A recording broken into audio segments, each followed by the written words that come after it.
Brooks J. Brubaker Jr. was born on April 14th, 1921 to Brooks Brubaker and Olive Brubaker in Fredericksburg, PA.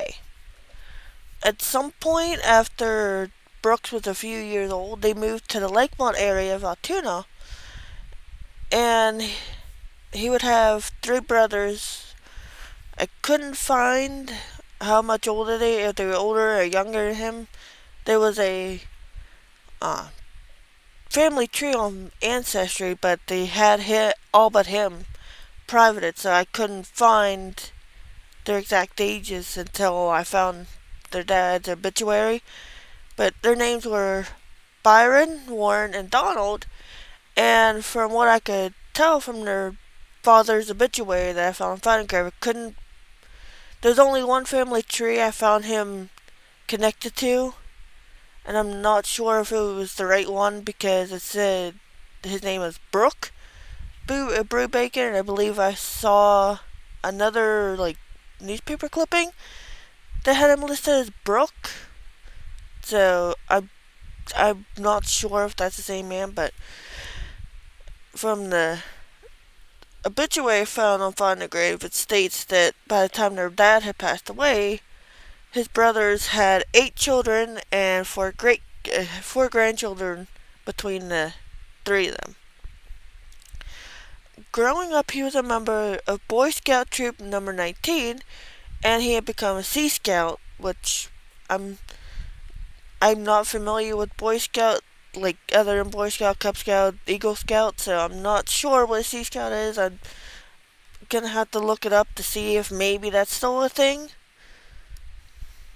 because I've never heard of Sea Scout until I was doing a little bit of research for him. He was his homeroom secretary, and he did several other extracurricular activities before he graduated in 1939, and one of them was he was a volunteer firefighter for the Lakemont area. And the reason why I say around the time I'm assuming his senior year, is because he would join the Navy around the time he graduated, but he would be honorably discharged so that he could join the Army on February 14th, 1940.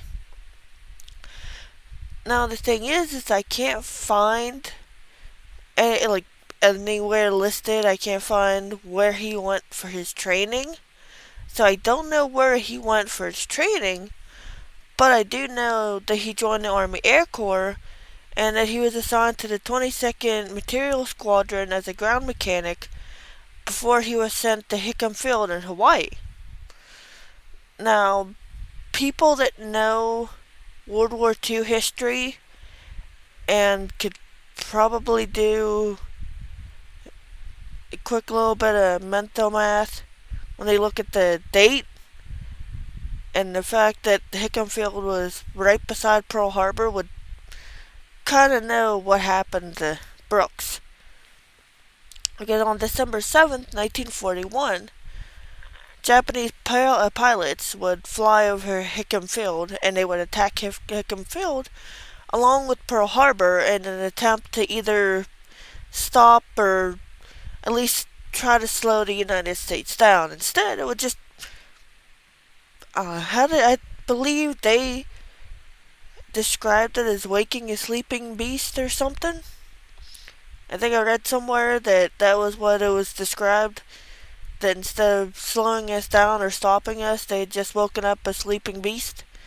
But anyway, this is the event where unfortunately Brooks lost his life. I don't know, it doesn't say how he died, if he was one of the men that wasn't initially killed and had enough time to realize what was going on and tried to go out and fight back, or if he was one of the first ones killed and didn't have time to realize what was happening. The Altoona Tribune on December 11th would announce that the day before, his parents had been sent a telegraph letting them know what had happened to their son, but it doesn't say if he was one of the ones that got out and fought or if he was one of the first ones that was killed. I didn't realize what was happening in time and was killed almost instantly.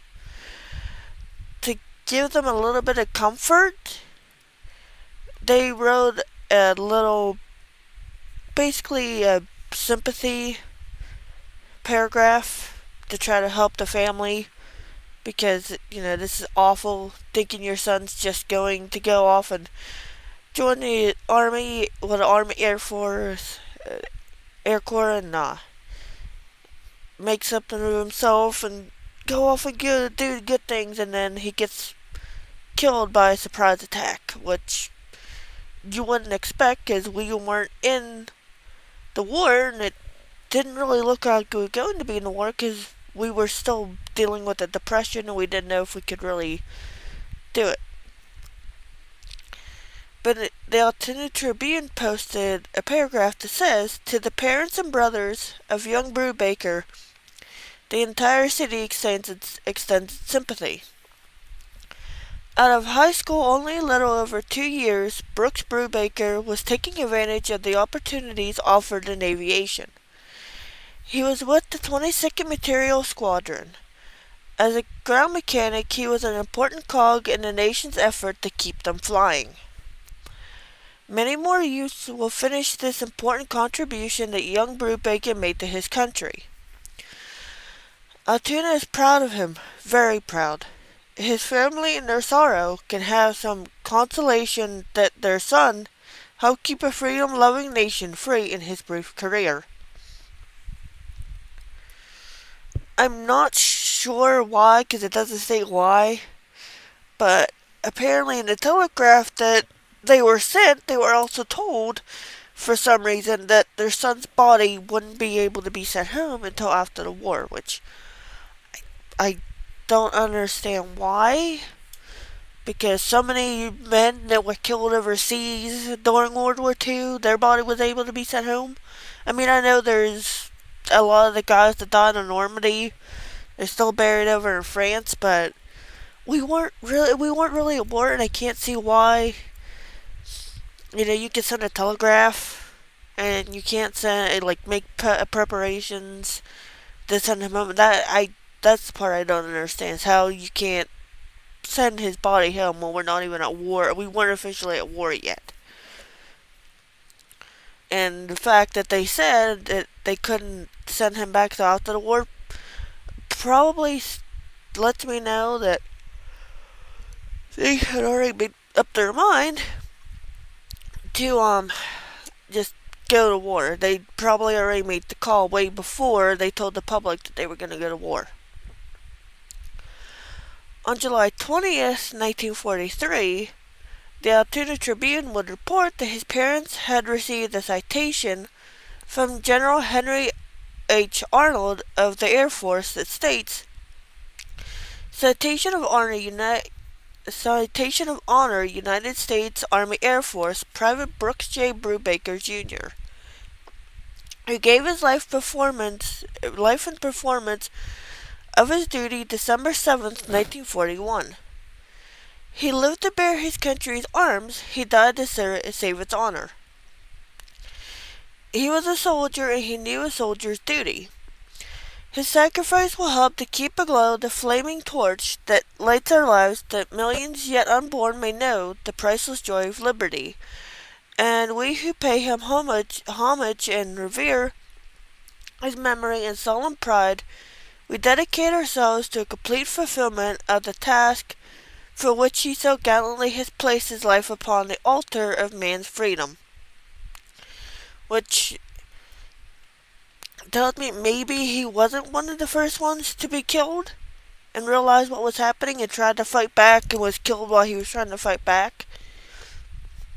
Because I know I heard stories of men that weren't initially killed that watched their friends be killed or saw them coming from off in a distance. Maybe he was somewhere not initially hit and realized what was happening and tried to stop it. But the fact that he ended up receiving some medals after his death tells me that maybe Brooks saw what was happening and was one of the ones that tried to fight back. his body would eventually be returned to the family, but it would be even longer after the war. It wasn't immediately after the war. The Altoona Tribune would report on December 29th of 1948 that his body had been returned the day before, and that I don't know why they would do this, but his body would be returned on the 28th to be reinterred. But from what it said on the clipping I found, that his body would be viewable at his stepfather's house. So in between, I'm assuming in between his death and 1948, at some point his parents had gotten divorced and at least his mother had gotten remarried. Because I couldn't find any mentions of his father getting remarried, so I don't think he ever had a stepmother, but he, in the end, he did end up having a stepfather he never got to meet. But his stepfather was willing to open his house up for people to be able to come and view the body.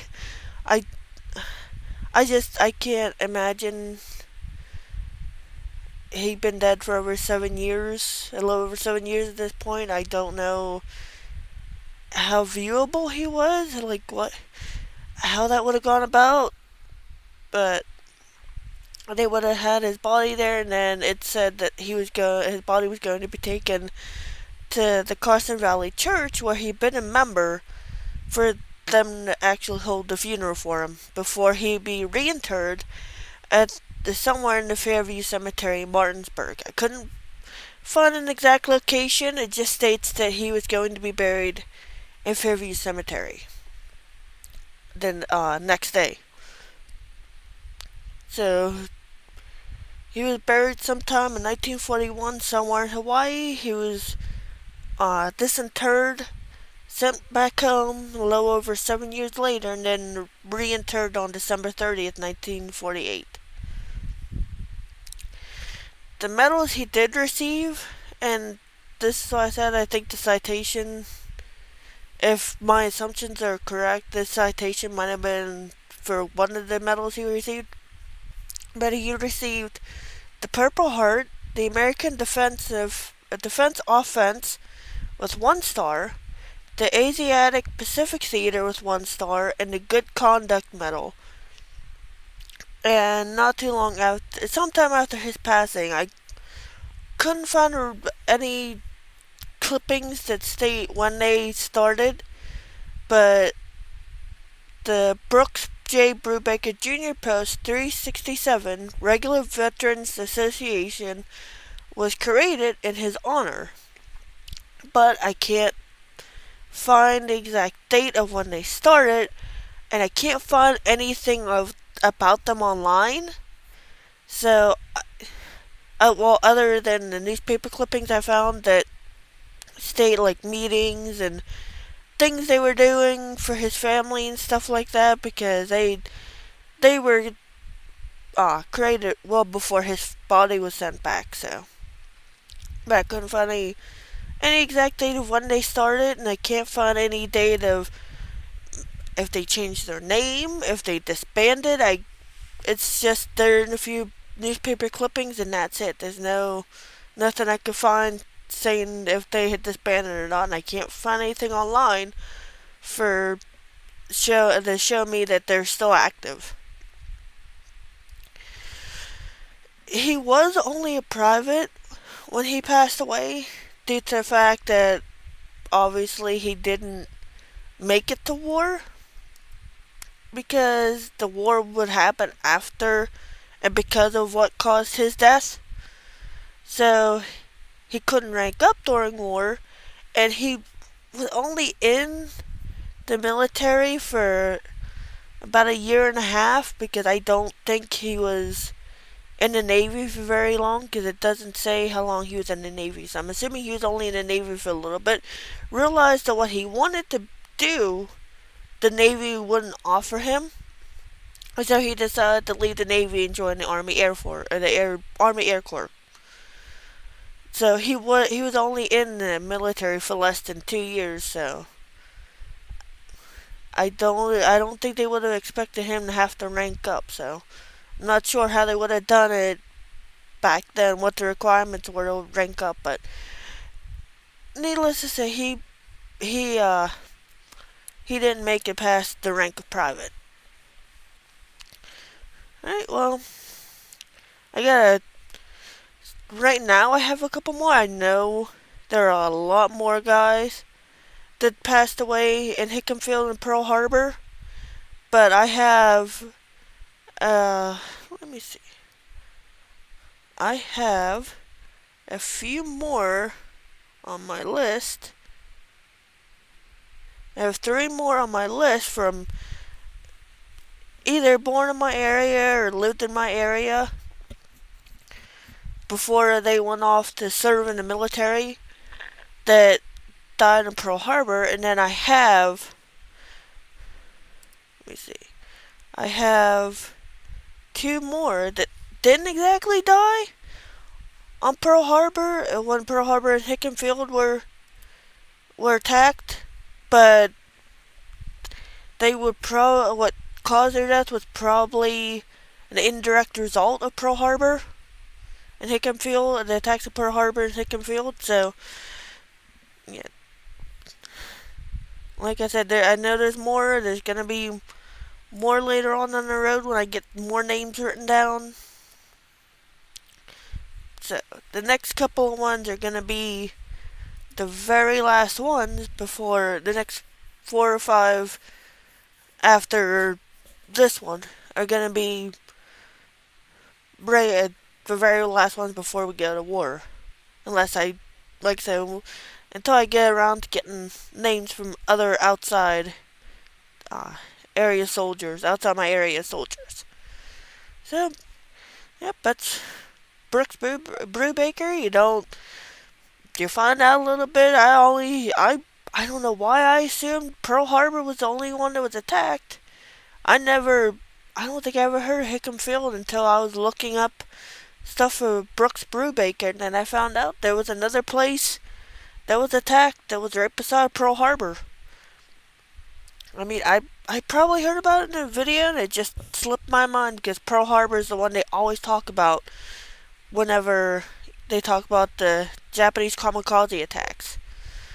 It's like Pompeii. A lot of people talk about Pompeii. They don't talk about the city that was also near the volcano, Herculaneum, and how that apparently was even worse than Pompeii. So, yep, that's Brooks Brubaker, and on to the next. Right, thanks, bye.